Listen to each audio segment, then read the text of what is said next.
Assalamualaikum warahmatullahi wabarakatuh. Gimana teman-teman kabarnya? Semoga teman-teman selalu dalam keadaan sehat walafiat, ceria, semangat, dan tetap menjaga protokol kesehatannya. Teman-teman semua, di tema 3H ini, Praja Muda Karana, kita masuk di subtema 2. Aku anak mandiri. Sebelum belajar, apa yang harus kita lakukan? Ya, membaca doa. Sekarang kita baca doa ya. Terima kasih yang sudah berdoa. Semoga dengan berdoa teman-teman lebih dipermudah dalam mempelajari materi kita kali ini. Sebelum masuk ke materi, ingat ada satu langkah lagi yang harus teman-teman lakukan. Ya, tepat sekali, melihat tujuan pembelajaran. Apa saja sih tujuan pembelajaran kita untuk pembelajaran kali ini? Yuk, kita saksikan. Nah, di tujuan pembelajaran kita kali ini ternyata ada 3 poin teman-teman. Poin yang pertama, teman-teman mengetahui tanda kecakapan khusus dan umum pada pramuka. Kemudian poin yang kedua, teman-teman mengetahui manfaat kegiatan pramuka. Poin yang ketiga, teman-teman mengetahui sisi sudut pada bangun datar. Sekarang kita pelajari yuk setiap poinnya. Nah, teman-teman bisa buka buku paket 3H-nya halaman 55. Di situ ada tanda kecakapan. Kecakapan yaitu artinya kemampuan yang dimiliki oleh para anggota pramuka. Kalau kecakapan umum atau kemampuan umumnya, tandanya yang warna hijau itu teman-teman, yang sekilas terlihat seperti sikat. Nah, kalau tanda kecakapan khusus atau kemampuan khusus disingkat menjadi TKK atau tanda kecakapan khusus. Nah, kalau tanda kecakapan khusus itu simbolnya atau gambarnya sesuai dengan kemampuan yang kita miliki. Misal, kalau kita menolong seseorang, maka tandanya seperti rumah sakit yang tanda plus itu. Kemudian kecakapan khusus dalam gerak jalan berarti ada gambar orang sedang gerak jalan. Kemudian kecakapan khusus pengamanan kampung atau desa, gambarnya seperti kentongan. Itu digunakan untuk menandakan tanda bahaya. Atau misalnya kecakapan khusus berkemah, maka tandanya ada kemahnya atau ada tendanya. Kemudian juga ketika kecakapan khusus memasak, berarti mungkin ada kompornya atau ada gambar penggorengannya. Seperti itu teman-teman. Jadi kecakapan khusus itu tandanya sesuai dengan kemampuan yang kita miliki atau kemampuan yang telah kita lalui. Nah, ternyata teman-teman, dalam kegiatan pramuka itu kita dibina. Dibina itu artinya diapain sih? Artinya kita dididik. Biar apa? Biar kita mandiri, biar kita selalu ingat sama Allah. Mandiri gimana, Miss, maksudnya? Misalnya nih, kan kita kemah, kemudian kita jauh dari orang tua. Kemah itu berarti kita harus masak air sendiri, kita harus menyiapkan nasi dan lauknya sendiri teman-teman. Berbeda dengan sanlat. Kalau sanlat teman-teman sudah dijenguk sama ayah bunda, dibawain makanan. Kemudian makan siang dan makan malamnya sudah disediakan oleh sekolah. Berbeda dengan kegiatan pramuka. Kalian juga harus belajar tidur sendiri tanpa orang tua, belajar menyiapkan peralatan mandinya sendiri, belajar menyiapkan keperluannya sendiri. Dan yang terpenting, teman-teman juga dibina atau dididik agar lebih taat sama Allah. Nah, tanda kecakapan atau kemampuan yang sudah teman-teman terima itu biasanya bentuk dasarnya adalah segitiga. Baru nanti di atas segitiga itu ada gambar-gambar khusus yang menampilkan kemampuan atau kecakapan yang sudah teman-teman raih. Segitiga merupakan bangun datar, termasuk seperti persegi yang ada pada slide berikut ini teman-teman. Sekarang kita mulai mencari tahu mana sisi sejajar, mana sisi sama panjang, dan mana sudut siku-sikunya.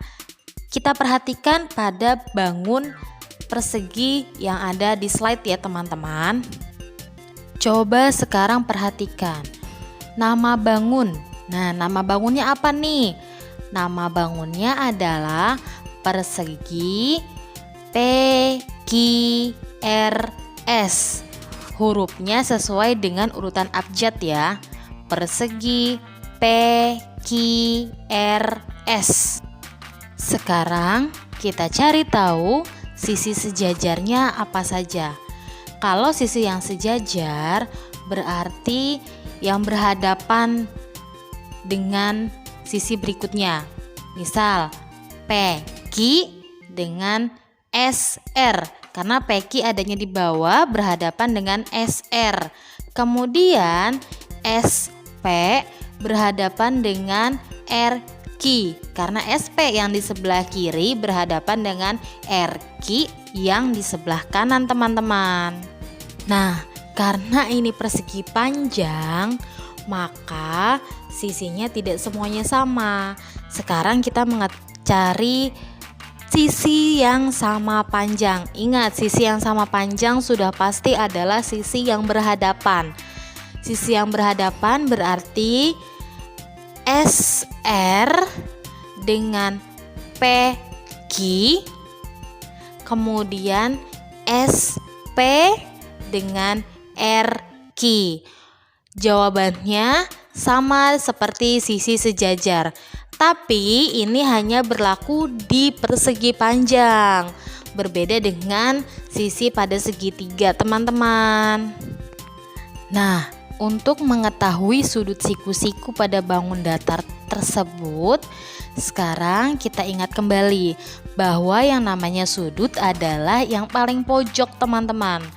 Nah, huruf-huruf itu adalah pojoknya, berarti sudutnya. Tapi ketika kita ingin menulis sudut, kita harus menuliskan 3 huruf. Hurufnya diambil dari yang pojok, kemudian sebelum huruf yang pojok dan setelah huruf yang pojok. Misal pojoknya Miss Tita mau ambil yang S, berarti sudut yang S. Nah, sebelum huruf S ada huruf P dulu nih teman-teman. Di bawahnya ada huruf P, S, kemudian R. Berarti sudutnya PSR. Begitu teman-teman. Kalau misalnya Miss Tita mau ambil yang R, berarti yang sebelumnya ada huruf S, R, Q. Karena sesudah huruf R ada huruf Q. Kita bahas 2 sudut berikutnya. Sudut Q berarti yang diambil sebelum Q ada huruf R dan setelahnya ada huruf P. Berarti R, Q, P, atau bisa dibalik P, Q, R. P yang sebelum Q dan R yang setelah Q. Kemudian sudut P, sebelumnya ada huruf S, kemudian P-nya di tengah, dan setelah P ada huruf Q. Berarti S, P, Q teman-teman. Ada 4 sudut ya. Sekarang bisa kita simpulkan bahwa nama bangunnya adalah persegi panjang PQRS. Kemudian sisi yang sejajarnya PQ bagian bawah sejajar dengan atas, yaitu SR. Kemudian SP bagian sebelah kiri sejajar dengan sisi sebelah kanan RQ. Sisi yang sama panjangnya yaitu sisi yang berhadapan, yang panjangnya sama. Pada bangun persegi panjang ini yang panjangnya sama ada sisi SR yang atas sama panjang dengan sisi PQ. Kemudian sisi SP yang sebelah kiri sama panjang dengan sisi yang sebelah kanan RQ. Untuk sudut siku-sikunya kita mendapatkan 4 sudut, yaitu sudut P, sudut Q, sudut R, sudut S. Nah, ingat kalau mau bikin sudut berarti harus menggunakan huruf sebelumnya dengan huruf yang sesudahnya. Berarti sudut siku-sikunya ada PSR, kemudian SRQ, kemudian RQP, dan yang terakhir sudut QPS. Sekarang kita masuk di slide tugas. Tugasnya ada 3 teman-teman. Yang pertama, buku paket 3H halaman 56 bagian ayo beraktivitas. Kemudian tugas yang kedua, buku paket halaman 71 bagian ayo berlatih. Terakhir, paket halaman 74 bagian ayo beraktivitas. Semangat teman-teman. Tugasnya Miss Tita tunggu secepatnya ya.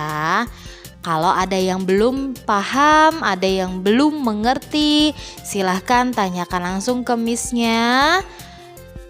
Untuk pembelajaran kali ini cukup sampai di sini.